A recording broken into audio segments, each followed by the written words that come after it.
Hi friends, welcome to my YouTube channel. ನಾನಿವತ್ತು ಒಂದು ಹೊಸ ರೆಸಿಪಿ ಮಾಡ್ತಾಯಿದ್ದೀನಿ. ಅದು ಯಾವುದು ಅಂದರೆ ಪನ್ನೀರ್ ಗೀ ರೋಸ್ಟ್. ಇದು ಅನ್ನದ ಜೊತೆ ನಿಮ್ಗೆ ಏನಾದರೂ ಸೈಡ್ಸಿಗೆ ಬೇಕು ಅಂತ ಹೇಳಿದ್ರೆ ಇದು ಆರಾಮಾಗಿ ಮಾಡ್ಕೋಬೋದು. ತುಂಬ ಈಸಿಯಾಗಿಯೂ ಮಾಡ್ಕೋಬೋದು. ವೆಜ್ಜಲ್ಲಿ ಏನಾದರೂ ಈ ಥರ ವೆರೈಟೀಸ್ ಬೇಕು ಅಂತಿದ್ರೆ ಆರಾಮಾಗಿ ಮಾಡ್ಕೋಬೋದು. Ghee roast, chicken ghee roast ನೀವೇನೇನು ಇಂಗ್ರೀಡಿಯೆಂಟ್ಸ್ ಹಾಕ್ತೀರಿ ಅದನ್ನೇ ಹಾಕಿ ಮನೇಲಿ ಆರಾಮಾಗಿ ಮಾಡ್ಕೋಬಹುದು. ಗೀ ರೋಸ್ಟ್ಗೆ ಏನೇನು ಬೇಕು ಅಂತ ಫಸ್ಟ್ ನೋಡ್ಕೊಳ್ಳೋಣ. ಅಫ್ಕೋರ್ಸ್ ಪನ್ನೀರ್ ಬೇಕು. ಪನ್ನೀರು ಯಾವಾಗಲೂ ನಂದಿನಿ ಪನ್ನೀರ್ ಯೂಸ್ ಮಾಡ್ತಾಯಿದ್ದೆ. ಈ ಸರಿ ನಂದಿನಿ ಪನ್ನೀರ್ ಸಿಕ್ಕಿಲ್ಲ, ಸೊ ಅಮೂಲ್ ಪನ್ನೀರ್ ತೊಗೊಬಂದಿದ್ದೀನಿ. ಇದೂ ಚೆನ್ನಾಗಿರುತ್ತೆ. ಸೊ ಮಸಾಲೆಗೆ ಏನೇನು ಹಾಕಬೇಕು ಅಂತ ತೋರಿಸ್ತೀನಿ. ಫಸ್ಟ್ ಇಲ್ಲಿ ನಾನು ಶುಂಠಿ ಹಾಕ್ತಾಯಿದ್ದೀನಿ ಒಂದು ಸ್ವಲ್ಪ, ಆಮೇಲೆ ಬೆಳ್ಳುಳ್ಳಿ ಹಾಕ್ತಾಯಿದ್ದೀನಿ. ಶುಂಠಿ, ಬೆಳ್ಳುಳ್ಳಿ, ಸ್ವಲ್ಪ ಕೊತ್ತಂಬರಿ ಸೊಪ್ಪು ಹಾಕ್ತಾಯಿದ್ದೀನಿ, ಮತ್ತು ಸ್ವಲ್ಪ ಧನಿಯಾ ಪುಡಿ ಹಾಕ್ತೀನಿ. ಅದು ಟೇಸ್ಟ್ ಚೆನ್ನಾಗಿ ಕೊಡುತ್ತೆ, ಅದಕ್ಕೋಸ್ಕರ ಸ್ವಲ್ಪ ಧನಿಯಾ ಪುಡಿ ಹಾಕ್ತಾಯಿದ್ದೀನಿ. ಆಮೇಲೆ ಒಂಚೂರು ಜೀರಿಗೆ ಹಾಕ್ತೀನಿ, ಒಂದು ಸಣ್ಣ ಪೀಸ್ ಚಕ್ಕೆ ಹಾಕ್ತಾಯಿದ್ದೀನಿ, ಮತ್ತು ಒಂದೆರಡು ಪೆಪ್ಪರ್. ತುಂಬ ಪೆಪ್ಪರ್ ಹಾಕಲ್ಲ, ಖಾರ ಆಗಿಬಿಡುತ್ತೆ. ಇದು ಸ್ಟಾರ್ ಫ್ಲವರ್ ಇದೆಯಲ್ಲ, ಇದನ್ನು ಒಂದು ಸಣ್ಣ ಪೀಸ್ ಹಾಕ್ತೀನಿ ಅಷ್ಟೇ. ಒಂದು 2 ಪೀಸ್ ಅದರಲ್ಲಿ ಹಾಕಿದ್ದೀನಿ. ಖಾರಕ್ಕೆ ಎಷ್ಟು ಬೇಕೋ ಅಷ್ಟು ಒಣಮೆಣಸು ಹಾಕ್ಕೊಂಡಿದ್ದೀನಿ. ಇದು ಕಲ್ಲರ್ಗೂ ಆಗುತ್ತೆ, ತುಂಬ ಏನು ಖಾರ ಇರೋದಿಲ್ಲ. ಸ್ವಲ್ಪ ಮಾಡ್ಕೊಳ್ತೀನಿ. ಇದಕ್ಕೊಂದು ಸ್ವಲ್ಪ ಅರಿಶಿನ ಪುಡಿನೂ ಹಾಕ್ಕೊಳ್ತೀನಿ, ಚೆನ್ನಾಗಾಗುತ್ತೆ. ಅಂದರೆ ಅರಿಶಿನ ಪುಡಿ ಹಾಕಿದ್ರೆ ಫ್ಲೇವರು ಚೆನ್ನಾಗಿ ಬರುತ್ತೆ ಮತ್ತು ಟೇಸ್ಟಿಯಾಗಿಯೂ ಇರುತ್ತೆ. ಸ್ವಲ್ಪ ಅರಿಶಿನ ಪುಡಿ ಹಾಕ್ಕೊಳ್ತೀನಿ, ಚೂರು. ಇವಾಗ ಇದನ್ನು ಮಿಕ್ಸಿ ಮಾಡ್ಕೊಬೇಕು. ಫಸ್ಟ್ ಇದನ್ನು ಮಿಕ್ಸಿ ಮಾಡ್ಕೊಂಬಿಡ್ತೀನಿ. ನೀರು ಹಾಕಿಬಿಟ್ಟು ಮಿಕ್ಸಿ ಮಾಡ್ಕೋಬೇಕು. ಪನ್ನೀರು ಇದು ಅಮೂಲ್ ಪನ್ನೀರು ಸಣ್ಣಕ್ಕಿದೆ. ಇದು ಪನ್ನೀರಾದರೆ ಸ್ವಲ್ಪ ನಂದಿನಿ ಪನ್ನೀರಾದರೆ ಒಂದು ಸ್ವಲ್ಪ ದಪ್ಪನೂ ಇರುತ್ತೆ, ಚೆನ್ನಾಗೂ ಇರುತ್ತೆ. ನಾನು ನಂದಿನಿ ಪನ್ನೀರನ್ನೇ ಪ್ರಿಫರ್ ಮಾಡ್ತೀನಿ. ಸೊ ನಂಗೆ ಅದು ಸಿಕ್ಕಿಲ್ಲ, ಅದಕ್ಕೋಸ್ಕರ ಇದನ್ನು ತೊಗೊಂಡಿದ್ದೀನಿ. ಇದನ್ನು ಇವಾಗ ಚಿಕ್ಕ ಕಟ್ ಮಾಡ್ಕೊಬೇಕು. ಯಾವ ಥರ ಕಟ್ ಮಾಡ್ಕೊಬೇಕಂದ್ರೆ ಫುಲ್ ಸ್ಲೈಸ್ ಥರ ಕಟ್ ಮಾಡ್ಕೊಬೇಕು. ಇದನ್ನು ಈ ಥರ 1-2 ಮಾಡ್ಕೊತೀನಿ. ಈ ಥರ ಇಷ್ಟಿಷ್ಟು ದೊಡ್ಡ ಪೀಸ್ ಆದರೆ ಸಾಕು. ಕಟ್ ಮಾಡಿಕೊಂಡ್ರೆ ಫ್ರೈ ಮಾಡೋಕ್ಕೆ ಚೆನ್ನಾಗಾಗತ್ತೆ. ಗೀ ರೋಸ್ಟ್ನ ನಾನು ಫ್ರೈ ಥರ ಮಾಡ್ಕೊಳ್ತೀನಿ. ಈಗ ಚಿಕನ್ ಗೀ ರೋಸ್ಟ್ ಥರ ಎಲ್ಲ ಫುಲ್ ಜಾಸ್ತಿ ಮಸಾಲೆ ಹಾಕಿಲ್ಲ ಮಾಡಲ್ಲ, ಚೂರೇ ಮಸಾಲೆ, ನೋಡಿದ್ರಲ್ಲ ಅಷ್ಟೇ ಮಸಾಲೆ ಸಾಕು, ಅದೇ ಥರ ಮಾಡ್ಕೊಳ್ತೀನಿ. ಇದಿವಾಗ ಮಸಾಲೆ ರೆಡಿಯಾಗಿದೆ. ಇದನ್ನೊಂದು ಬೌಲಿಗೆ ಹಾಕ್ಕೊಳ್ತೀನಿ. ನೋಡಿ, ಈ ಥರ ಮಸಾಲೆ ರೆಡಿಯಾಗಿದೆ. ಇದಕ್ಕೆ ಸ್ವಲ್ಪ ನೀರು ಹಾಕ್ಕೊಳ್ತಾ ಇದ್ದೀನಿ. ಇವಾಗ ಸಾಲ್ಟು ರುಚಿಗೆ ಎಷ್ಟು ಬೇಕೋ ಅಷ್ಟು ಸಾಲ್ಟ್ ಹಾಕ್ಕೊಳ್ತಾ ಇದ್ದೀನಿ.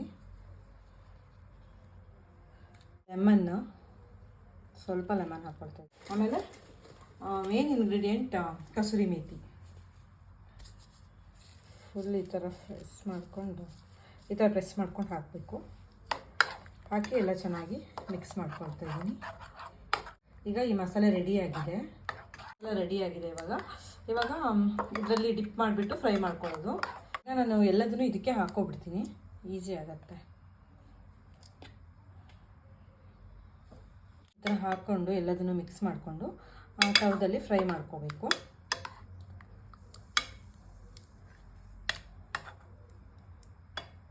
ತವ ಇಟ್ಕೊಂಡಿದ್ದೀನಿ.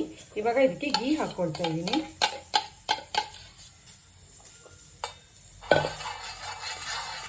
ಗೀ ಹಾಕ್ಕೊಂಡು ಈಗ ಮಸಾಲೆಯಲ್ಲಿ ಹಾಕಿಟ್ಕೊಂಡಿದ್ನಲ್ವ, ಮ್ಯಾರಿನೇಟ್ ಮಾಡಲಿಕ್ಕೆ ಇಟ್ಕೊಂಡಿದ್ನಲ್ವ, ಅದನ್ನು ಮುಂದೆ ಗೀ ಮೇಲ್ಗಡೆ ಬಿಟ್ಕೊತೀನಿ.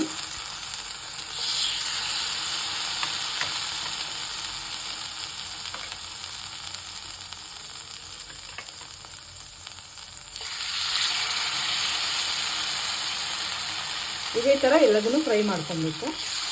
2 ಸೈಡು ಫ್ರೈ ಮಾಡ್ಕೊಬೇಕು. ಗೀಲೇ ಫ್ರೈ ಮಾಡಬೇಕು. ನಾನು ಗೀ ರೋಸ್ಟಿಗೆ ಏನೇನು ಮಸಾಲೆ ಹಾಕ್ತೀವಿ ಅದನ್ನೇ ಹಾಕಿದ್ದೀನಿ. ಕೊತ್ತಂಬರಿ ಸೊಪ್ಪೊಂದು ಆ್ಯಡ್ ಆನು, ನೀವು ಬೇಕಿದ್ರೆ ಹಾಕೋಬೋದು, ಬೇಡದಿದ್ರೆ ಬಿಡ್ಬೋದು.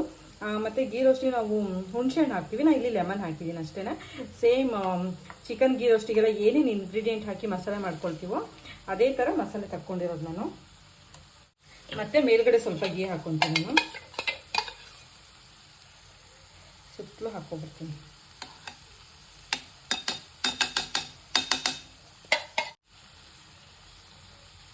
ಎಲ್ಲ ಕಡೆ ಗೀ ಹಾಕಿದ್ದೀನಿ. ಇವಾಗ ಸ್ವಲ್ಪ ಮಸಾಲೆ ಉಳಿದಿದೆ, ಅದನ್ನು ಇದ್ರ ಮೇಲ್ಗಡೆನೇ ಸ್ಪ್ರೆಡ್ ಮಾಡ್ಕೊಳ್ತೀನಿ. ಈ ಥರ ಮುಚ್ಚಿಟ್ರೆ ಬೇಗ ಕುಕ್ ಆಗುತ್ತೆ, ಅದಕ್ಕೋಸ್ಕರ.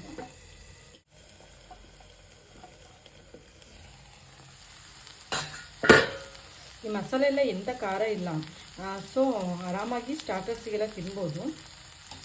ನಾನು ಖಾರ ಮೆಣಸು ಹಾಕಿಲ್ಲ ಇದಕ್ಕೆ, ಸೊ ಆರಾಮಾಗಿ ತಿನ್ಕೋಬೋದು.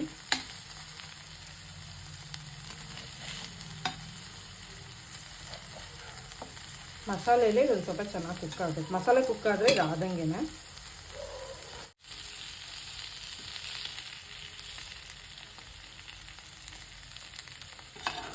ನೋಡಿ ಮಸಾಲೆ ಎಲ್ಲ ನೀಟಾಗಿ ತುಪ್ಪದಲ್ಲೇ ಕುಕ್ ಆಗಿದೆ.